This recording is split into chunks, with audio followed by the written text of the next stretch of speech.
서울 강남의 한 빌라, 새벽 3시. 저는 아버지의 핸드폰을 들여다보고 있었습니다. 방금 도착한 문자 한 통 때문에 제 세상이 무너지고 있었습니다. 내일 보험사 가서 수익자 변경할게요. 이제 당신이 내 전부예요. 발신자는 지수. 그리고 놀랍게도 이 사람은 제가 25년을 알고 지낸 지인이었습니다. 더 충격적인 건 이 사람이 지금 제 아버지의 연인이라는 사실이었습니다. 본격적인 이야기에 앞서 구독과 좋아요는 제게 큰 힘이 됩니다. 여러분, 혹시 부모님이 졸혼하신 경험 있으신가요? 졸혼이란 이혼은 하지 않지만 각자의 삶을 사는 거죠. 요즘 우리 시니어 세대에서 정말 흔한 선택입니다. 우리 부모님도 그랬습니다. 3년 전 아버지는 71살, 어머니는 68살이셨습니다. 결혼한 지 45년째 되던 해였습니다. 어느 날 어머니가 저를 부르셨습니다. 은정아, 아빠랑 이제 졸혼하기로 했어. 각자 집을 따로 얻어서 산다는 거야. 왜요? 싸우셨어요? 그냥 지쳤어. 사실, 연을 살다 보니까 더 이상 같이 있고 싶지 않더라고. 아버지도 동의하셨다고 했습니다. 오히려 아버지가 먼저 제안했다고 하더군요. 그렇게 부모님은 집을 정리하기 시작하셨습니다. 어머니는 강남의 원룸으로, 아버지는 송파의 작은 빌라로 이사하셨습니다. 처음엔 큰 문제가 없어 보였습니다. 어머니는 여행도 다니시고 친구들 만나러 다니시면서 오히려 밝아지셨습니다. 하지만 아버지는 달랐습니다. 석 달쯤 지났을 때부터 아버지가 무기력해지기 시작하셨습니다. 전화드리면 힘없는 목소리로 대답하셨습니다. 아빠, 뭐 하세요? 그냥 TV 보고 있어. 식사는 하셨어요? 응. 편의점에서 뭐 사 먹었어. 제가 찾아뵀을 때 아버지 빌라는 정말 쓸쓸했습니다. 작은 원룸에 침대 하나, TV 하나, 작은 식탁 하나. 그게 전부였습니다. 저는 걱정이 됐습니다. 이러다 우울증이라도 오시면 어쩌나 싶었습니다. 그때 제가 제안을 드렸습니다. 아빠, 문화센터 다니세요. 서예 같은 거 배우시면 좋잖아요. 결국 아버지가 마지못해 동의하셨고 매주 화요일과 목요일 서예 강좌를 다니기 시작하셨습니다. 처음 2주는 별 변화가 없었습니다. 그런데 3주차쯤 되니까 뭔가 달라지기 시작했습니다. 한 달쯤 지났을 때였습니다. 저녁 식사 자리에서 아버지가 밥을 드시다 말고 혼자 피식 웃으셨습니다. 아빠, 왜 웃으세요? 아, 그게 요즘 서예 강사가 유난히 나한테 잘해줘서 붙잡는 거 틀리면 손잡아서 고쳐주고 쉬는 시간에 차도 닫아주고. 아, 그래요? 친절하신가 보네요. 응, 참 좋은 사람이야. 나이도 젊어. 40대 초반인가. 그래. 저는 약간 이상하다고 느꼈지만 대수롭지 않게 넘겼습니다. 그런데 이상한 점이 계속 생기기 시작했습니다. 아버지가 옷차림에 신경을 쓰기 시작하신 겁니다. 예전엔 트레이닝복에 슬리퍼 신고 다니시던 분이 갑자기 깔끔한 셔츠를 입으셨습니다. 머리에 왁스까지 바르셨습니다. 빌라에 찾아가면 집이 깨끗했습니다. 청소도 되어 있고 냉장고에도 음식이 있었습니다. 전화 통화할 때도 목소리가 부드러웠습니다. 응, 그래 좋지. 어디? 거기 좋더라. 응, 알았어. 제가 물었습니다. 아빠, 누구랑 통화하세요? 아, 친구. 더 이상 말씀하지 않으셨습니다. 그리고 결정적인 사건이 일어났습니다. 어느 날 아버지가 갑자기 이틀 동안 연락이 안 되셨습니다. 관리사무소에 전화해서 물어보니 강릉으로 여행 가셨다고 했습니다. 이틀 후 아버지한테서 연락이 왔습니다. 은정아, 미안, 강릉 다녀왔어. 아빠, 여자 만나세요. 뭔 소리야, 일은. 너문 늙은이가. 하지만 제 직감은 틀리지 않았습니다. 그렇게 석 달이 흘렀습니다. 이제 아버지는 완전히 다른 사람이 되셨습니다. 빌라에 가면 새 물건들이 생겨 있었습니다. 예쁜 찻잔, 꽃병, 액자, 냉장고에도 반찬이 가득했습니다. 저는 확신했습니다. 아버지가 누군가를 만나고 계시다는 것을요. 아버지 생일이 다가왔습니다. 12월 20일이었습니다. 저는 케이크를 사들고 아버지 빌라에 찾아갔습니다. 초인종을 눌렀습니다. 문이 열렸습니다. 그리고 저는 벽에 걸린 액자를 봤습니다. 새로 산 듯한 고급스러운 나무 프레임의 액자. 그 안에 여자 사진이 있었습니다. 40대 초반으로 보이는 단정한 인상의 여성. 한복을 입고 붓을 든 모습이었습니다. 심장이 쿵 내려앉았습니다. 과연 이 선택이 맞았을까요? 다음 이야기가 궁금하시다면 끝까지 들어주세요. 저는 그 얼굴을 알았습니다. 김지수. 동네에서 가끔 마주치던 지인이었습니다. 아빠, 이 사진은 뭐예요? 아버지는 담담하게 말씀하셨습니다. 그 친구. 서예 선생님이야. 좋은 사람이더라고. 왜 사진을 벽에 걸어놨어요? 아버지가 잠시 침묵하셨습니다. 그리고 천천히 말씀하셨습니다. 은정아, 아빠가 솔직히 말할게. 그 친구랑 사귀고 있어. 그 순간 머리가 하얘졌습니다. 아빠 미쳤어요? 엄마는요? 엄마랑은 이미 끝났어. 결혼했잖아. 집도 따로 살고. 법적으론 아직 부부잖아요. 법이 뭐가 중요해. 우린 이미 남남이야. 저는 화가 치밀어 올랐습니다. 하지만 생일날 싸우고 싶지 않았습니다. 다음 날 저는 지수를 만나기로 했습니다. 전화번호를 알아내서 연락했고 카페에서 만났습니다. 지수는 생각보다 평범해 보였습니다. 저는 바로 본론으로 들어갔습니다. 우리 아버지랑 사귀신다면서요? 지수가 고개를 끄덕였습니다. 네, 맞습니다. 어떻게 그럴 수가 있어요? 일은 넘은 유부남이잖아요. 결혼 상태시잖아요. 따로 사시고 어머님도 각자 사시기로 동의하셨다고 들었습니다. 지수가 조용히 말했습니다. 은정 씨, 저도 이혼녀예요. 5년 전에 이혼했습니다. 이혼 후 5년 동안 저는 남자를 믿을 수 없었어요. 그런데 아버님을 만났어요. 그게 사귀는 이유가 돼요? 아버님은 저를 존중해 주셨어요. 제 말을 진지하게 들어주셨어요. 그리고 아버님은 외로우세요. 정말 외로우세요. 저는 할 말이 없었습니다. 사실이었으니까요. 그래서 제가 좀 챙겨드렸어요. 그랬더니 어느 날 아버님이 고백하셨어요. 저를 좋아한다고. 거절했어야죠. 거절할 수 없었어요. 저도 아버님이 좋았거든요.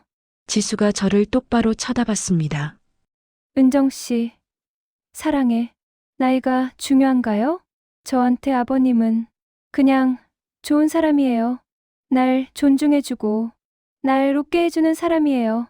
저는 더 이상 반박할 말이 없었습니다. 하지만 받아들일 수도 없었습니다. 지수 씨, 우리 아버지한테서 떨어져 주세요. 그건 못해요. 사랑하니까요. 저는 아무 말도 하지 못하고 카페를 나왔습니다.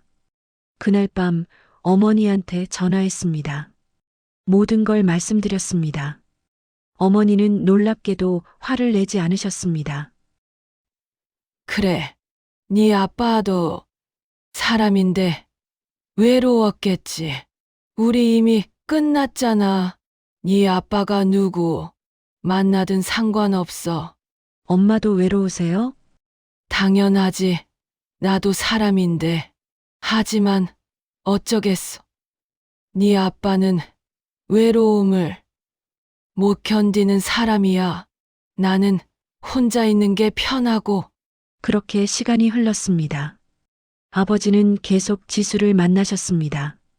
빌라에 가면 여자 물건들이 있었습니다. 사실혼 관계였습니다. 그리고 2달 후 비극이 찾아왔습니다. 새벽 5시 응급실에서 전화가 왔습니다. 심근경색이었습니다. 병원에 도착했을 때 아버지는 응급실에 계셨습니다. 의식이 없으셨습니다. 2시간 동안 수술이 진행됐습니다. 저와 어머니는 복도에서 기다렸습니다. 복도 한쪽에 지수도 와 있었습니다. 울고 계셨습니다. 그리고 수술실 문이 열렸습니다. 유족분들께 말씀드립니다. 환자분이 돌아가셨습니다. 그 순간 세상이 멈췄습니다. 장례식장은 혼란스러웠습니다. 친척들이 모였고 조문객들이 다녀갔습니다. 그런데 이틀째 되던 날 지수가 나타났습니다. 검은색 한복을 입고 상주석 옆에 자리를 잡았습니다. 그리고 절을 받기 시작했습니다. 지수 씨, 지금 뭐 하시는 거예요? 은정 씨. 미안해요. 나도 상주예요. 나 아버님과 2년 동안 함께 했어요. 마지막 6개월은 거의 같이 살았어요. 사실혼 관계였어요. 어머니가 천천히 일어나셨습니다. 사실은 내가 아직 법적 배우자인데. 어머님, 졸혼 상태셨잖아요. 집도 따로 사셨고, 아버님은 외로우셨어요. 제가 곁에 있어 드렸어요. 장례식장이 술렁거렸습니다. 친척들이 수군댔습니다. 저는 지수를 밖으로 끌고 나왔습니다. 지수 씨, 정신 차리세요. 장례식장에서 이러시면 어떡해요? 은정 씨, 나도 힘들어야 하지만 나는 아버님을 진심으로 사랑했어요. 하지만 진짜 충격은 그 다음 날 왔습니다. 장례식이 끝나고 사흘째 되던 날 보험사에서 전화가 왔습니다. 유족분이시죠? 고인의 생명보험금이 지급됩니다. 수익자는 김지수 씨로 되어 있습니다. 변경일자는 2달 전입니다. 금액은 1억 원입니다. 전화를 끊고 저는 주저앉았습니다. 1억 원. 아버지가 평생 모은 돈. 그걸 지수한테 주신 거였습니다. 저는 분노했습니다. 변호사를 찾아갔습니다. 변호사님, 이거 소송 걸 수 있어요? 변호사는 서류를 검토하더니 고개를 저었습니다. 어렵습니다. 보험. 수익자 지정은 계약자의 고유 권한입니다. 본인이 정신이 온전한 상태에서 바꾸신 겁니다. 승소 가능성은 거의 없습니다. 저는 이해할 수 없었습니다. 왜 아버지는 마지막까지 저를 외면하셨을까? 그날 밤 아버지 빌라를 정리하러 갔습니다. 책상 서랍에서 일기장을 발견했습니다. 낡은 수첩이었습니다. 아버지의 손글씨로 빼곡히 적혀 있었습니다. 2023년 5월 12일 오늘 지수를 처음 만났다. 서예 선생님이란다. 나를 보고 웃어줬다. 오랜만에 누가 나한테 웃어주는 걸 봤다. 7월 3일 지수와 강릉에 다녀왔다. 바다를 보며 손을 잡았다. 이 나이에 이런 감정을 느낄 줄 몰랐다. 2025년 3월 10일 지수가 가끔 우리 집에 와서 밥을 해준다. 이렇게 따뜻한 식사를 한 지 정말 오래됐다. 행복하다. 10월 5일 건강검진 결과가 안 좋다. 심장이 많이 약해졌단다. 오래 못 산다는 걸 알았다. 지수한테 말하지 못했다. 11월 3일 보험금 수익자를 바꿨다. 지수한테 주고 싶다.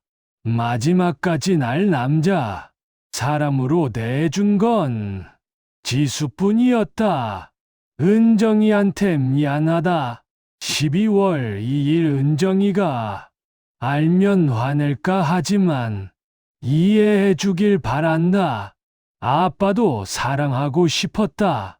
마지막 2년이 내 인생에서 가장 행복했다. 혼자 빌라에서 죽을까봐 두려웠는데 지수가 곁에 있어줬다. 마지막 문장을 읽고 저는 소리내어 울었습니다. 아버지는 외로우셨습니다.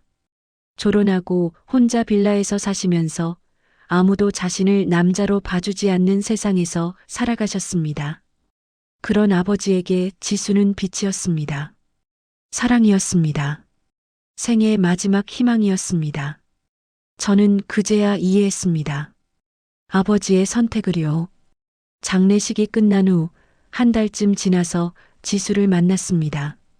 지수 씨, 1억 원 받았어요? 응. 받았어? 반은 아버님이 다니시던 요양 봉사단체에 기부할 거야. 아버님 뜻이었어. 나머지는요? 작은 집 하나 살까 해. 아버님 빌라 근처에 거기서 살면서 아버님 생각할 거야. 후회 안 해요? 후회. 왜? 나는 아버님을 사랑했어. 마지막 2년이네.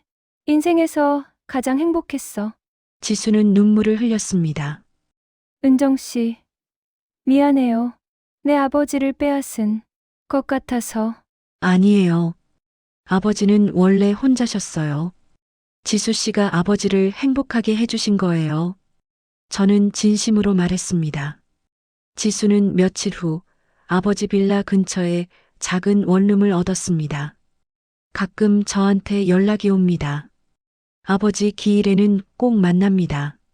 어머니도 지수를 받아들이셨습니다.